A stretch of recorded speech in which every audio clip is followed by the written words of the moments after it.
कैसे हैं आप लोग। मेरे चैनल रूही एडुकेटर पे आप लोगों का बहुत बहुत वेलकम है फ्रेंड्स। और मेरे चैनल पे जितने भी लोग हैं, जो भी लोग मेरे चैनल को देखते हैं, जो भी मेरे चैनल के सब्सक्राइबर हैं, उनको मेरा बहुत बहुत थैंक यू है।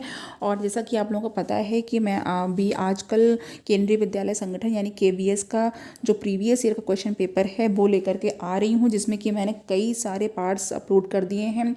मैंने जो पार्ट अपलोड किया है वो है जनरल इंग्लिश का, उसके बाद जनरल हिंदी है, जनरल नॉलेज और करंट अफेयर भी कर चुकी हूँ, रीजनिंग एबिलिटी भी कर चुकी हूँ, कंप्यूटर लिटरेसी भी कर चुकी हूँ और पैडागॉगी भी कर चुकी हूँ। अब मैं लास्ट बायोलॉजी का पार्ट कर रही हूँ, जिसमें लगभग 80 क्वेश्चन हैं। 80 क्वेश्चन यहाँ पे होते हैं और इसमें से मैं आज आपके लिए थोड़े क्वेश्चन लेकर के आई हूँ और ऐसे ही करके मैं इसको 2 या 3 पार्ट में इसको फिनिश कर दूँगी। ठीक है, तो चलिए स्टार्ट कर देते हैं। और जैसे कि मैं ये भी बताती हूँ कि जो क्वेश्चन पेपर है, इस पे जो आपके जो करेक्ट के जो निशान लगे हुए हैं, चेक के निशान लगे हुए हैं, उसमें आपको सही आंसर को फॉलो नहीं करना है, क्योंकि ये किसी से अरेंज किए हुए क्वेश्चन पेपर हैं। तो मे बी ये क्वेश्चन के आंसर गलत भी हों, तो आपको खुद पढ़ना है, खुद इसका आंसर ढूंढना है और जो सही आंसर है उसी को फॉलो करना है। ठीक है, इनके लगाए हुए निशानों को आपको सही नहीं समझना है। अगर सही है तो सही है, अदरवाइज अगर गलत है तो कोई बात नहीं। ठीक है, क्योंकि किसी ने क्वेश्चन पेपर सॉल्व किया है।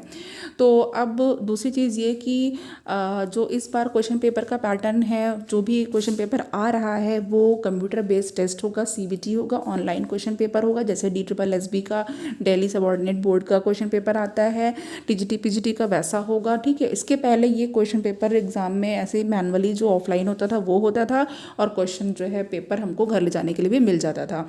चलिए स्टार्ट कर देते हैं। यहाँ पे जो पहला क्वेश्चन है, यहाँ पे हिंदी इंग्लिश दोनों में ही पार्ट में दिया हुआ है, तो मैं हिंदी का पढ़ूंगी। ठीक है, और जहाँ पर ज़रूरत होगी आपके लिए इंग्लिश का वर्जन भी पढ़ दूंगी। तो पहला जो क्वेश्चन है कि इसमें निम्नलिखित में से किस रोग को उसे ठीक करने के लिए आनुवांशिक इंजीनियरिंग यानी जेनेटिक इंजीनियरिंग टेक्निक का प्रयोग के द्वारा प्रयास किया गया है। और इसका जो ऑप्शन है, इसमें जो ऑप्शन है वो 4 ऑप्शन दे रखे हुए हैं। ठीक है, और ऑप्शन देखिए यहाँ पे आपका जो पहला वाला है वो क्या है, तीव्र संयोजित इम्यूनोपैराप्रता, जिसमें कि सीवियर कंबाइंड इम्यूनो डिफिशियंसी। कुछ टर्म्स ऐसे होते हैं जिनको इंग्लिश में ही आप पढ़िए और इंग्लिश में ही याद करिए। ठीक है, ये टेक्निकल टर्म्स होते हैं, इसको हिंदी में आप याद नहीं रख पाएंगे। तो इसका जो ऑप्शन है ये मैं इंग्लिश में ही बता दे रही हूँ। ठीक है, और दूसरा है एक्वायर्ड अर्जित, ठीक है, इम्यूनो डिफिशियंसी सिंड्रोम, और थर्ड है डाउन सिंड्रोम, एंड फोर्थ है क्लाइनफेल्टर सिंड्रोम। यहाँ पे भी डाउन सिंड्रोम है, क्लाइनफेल्टर का सिंड्रोम है। तो यहाँ पे जो ऑप्शन आपको करेक्ट है उस ऑप्शन को आपको कर लेना है। चलिए नेक्स्ट क्वेश्चन की तरफ बढ़ जाते हैं। नेक्स्ट क्वेश्चन है कि जो मानव क्रोमोसोम का विश्लेषण होता है, ओके, यानी कि ह्यूमन क्रोमोसोम एनालिसिस, तो इसके उद्देश्य की पूर्ति के लिए विभिन्न प्रकार की क्रोमोसोम की बैंडिंग टेक्निक्स का यूज़ किया जाता है। ठीक है, बैंडिंग टेक्निक का प्रयोग किया जाता है। तो इसमें जो सी बैंडिंग तकनीक है उसके द्वारा जो क्रोमोसोम क्षेत्र की किस किस्म की पहचान की जाती है, यानी कि यहाँ पे कहने का मतलब ये है कि कौन सा क्रोमोसोम रीजन की पहचान सी बैंडिंग टेक्निक से कर सकते हैं। तो ये पूछा जा रहा है। तो जिसमें है कि संगणित हेट्रोक्रोमैटिन यानी कि कॉन्स्टिट्यूटिव हेट्रोक्रोमैटिन, फिर दूसरा है संचयित यूक्रोमैटिन यानी कॉन्ग्रीगेटेड यूक्रोमैटिन, फिर थर्ड है संगठित यूक्रोमैटिन यानी कि कॉन्स्टिट्यूटिव यूक्रोमैटिन, एंड फोर्थ है टेलोमेरिक क्षेत्र यानी कि टेलोमेरिक रीजन। तो जो करेक्ट ऑप्शन है उसको आप लोग सही करिए। सेकेंड, उसके बाद 73rd है कि जो DNA में स्थित जो पैलिंड्रोमिक साइट्स की पहचान वो किसके द्वारा की जाती है। तो पैलिंड्रोमिक साइट्स को किसके द्वारा पहचानते हैं ये पूछा गया है। RNA पॉलीमरेज, और उसके बाद प्रतिलोमिक ट्रांसक्रिप्टेज यानी कि रिवर्स ट्रांसक्रिप्टेज, फिर थर्ड है रिस्ट्रिक्शन एंडोन्यूक्लियस, एंड फोर्थ है राइबोजाइम्स। तो राइबोजाइम, तो यहाँ पे जो भी आपका करेक्ट ऑप्शन इन्होंने रिस्ट्रिक्शन एंडोन्यूक्लियस किया है। ओके, तो यहाँ पर आपको जो करेक्ट ऑप्शन है वो यहाँ पे कर सकते हैं आप। और नेक्स्ट क्वेश्चन यहाँ पे देख लेते हैं। नेक्स्ट क्वेश्चन है कि आर्टिफिशियल इंसेमिनेशन टेक्निक का यूज़ किसके लिए करते हैं, यानी कि कृत्रिम गर्भाधान की तकनीक का उपयोग किस लिए किया जाता है। तो इसका में जो पहला ऑप्शन है कि वैसी स्त्री की सहायता के लिए जो कि गर्भधारण नहीं कर सकती है। दूसरा ये कि उन जोड़ियों की सहायता के लिए, कपल्स की सहायता के लिए जो गरीबी के कारण समर्थ नहीं है। और उसके बाद जो थर्ड वाला है कि स्खलन में शुक्राणुओं की अत्यंत कम संख्या होने की स्थिति में, यानी कि due to very low sperm counts in the ejaculates. फिर फोर्थ है कि वैसी स्त्रियों की सहायता से के हेतु जो जीवनक्षम अंडाणु नहीं बना सकती, यानी कि to assist females who can not produce viable eggs. तो इसमें से जो करेक्ट ऑप्शन है वो देख लीजिए। और 75th है। 75th में क्या है कि एक यहाँ पे एब्रीवेशन दिया हुआ है, इसका फुल फॉर्म भी पूछा हुआ है, तो इस तरह का भी क्वेश्चन आ सकता है। तो यानी कि IUCN is also called as, तो उसमें क्या कहते हैं इसको, तो मैं इसका इंग्लिश वर्जन ही पढ़ देती हूँ कि मैन एंड बायोस्फीयर प्रोग्राम। फिर दूसरा है वर्ल्ड कंजर्वेशन यूनियन, थर्ड है world wide conservation union, and fourth है वर्ल्ड कंजर्वेशन कंसोर्शियम।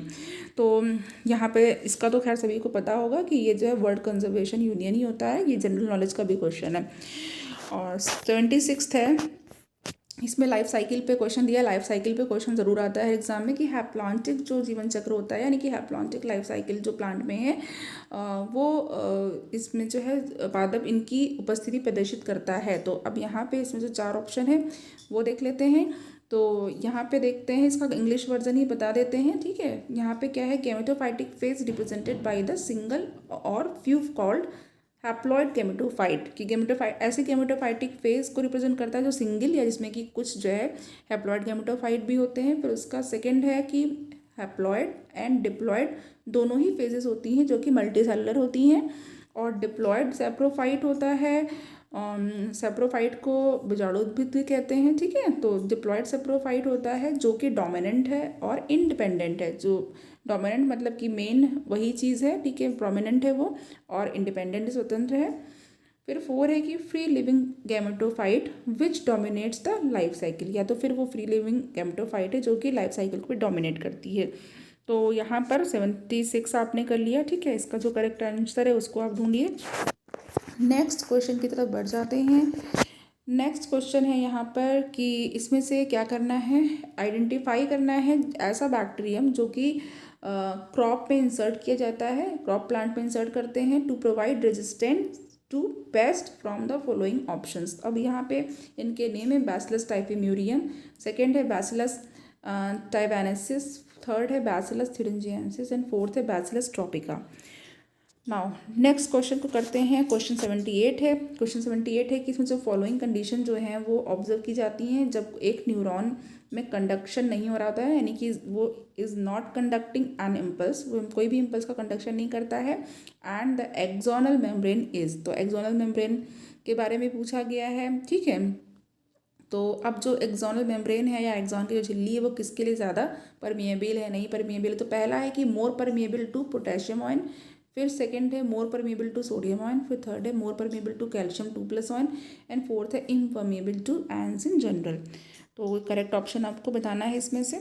चलिए, अब ये असर्शन रीजन का एक क्वेश्चन आ गया है। असर्शन दिया हुआ है कि जो क्लाइमेक्स कम्युनिटी जो होती है इज़ मोर और लेस स्टेबल होती है क्लाइमेट के साथ। और रीज़न इसका क्या दिया गया है कि इन अ पर्टिकुलर क्लाइमेटिक एरिया, कि किसी भी पर्टिकुलर क्लाइमेटिक एरिया में जो कि क्लाइमेक्स कम्युनिटी को डेवलप भी कर सकता है, और इसमें डोमिनेंट स्पीशीज़ का तो वैरायटी ऑफ कैरेक्टरिस्टिक्स भी हो सकती हैं। यानी कि किसी विशेष जलवायु क्षेत्र में जहाँ पे प्रमुख स्पीशीज़ को नई नई किस्मों के साथ चरमोत्कर्ष समुदाय विकसित होता है। अब यहाँ पे ये बताया गया है कि अगर असर्शन और रीज़न दोनों ही सही हैं, या तो फिर रीज़न जो है वो और करेक्ट एक्सप्लेनेशन है असर्शन का। फिर दूसरा है कि असर्शन और रीज़न दोनों सही हैं, लेकिन जो रीज़न है वो एक करेक्ट एक्सप्लेनेशन नहीं है असर्शन का। फिर असर्शन तो ट्रू है बट रीज़न फॉल्स है। फिर फोर्थ वाला है असर्शन फॉल्स है लेकिन रीज़न ट्रू है। तो इस तरीके से आपको बताना है, सोचना समझना है, फिर आंसर करना है, ठीक है। तो यहाँ पर अभी मैंने आपके लिए इतने क्वेश्चन यहाँ पे दिए हुए हैं, ठीक है। अब आगे के पार्ट में मैं और क्वेश्चन लेकर के आऊँगी, क्योंकि यहाँ पे 80 क्वेश्चंस हैं बायोलॉजी के, तो एक साथ करने पे वीडियो बहुत ही ज़्यादा लंबी हो जाएगी। तो इसको मैं पार्ट्स में आपको बता सकती हूँ, ठीक है। तो चलिए, तब तक के लिए आप अपना ख्याल रखिएगा। थैंक यू, और प्लीज़ आप वीडियो को सब्सक्राइब करिए और शेयर करिए।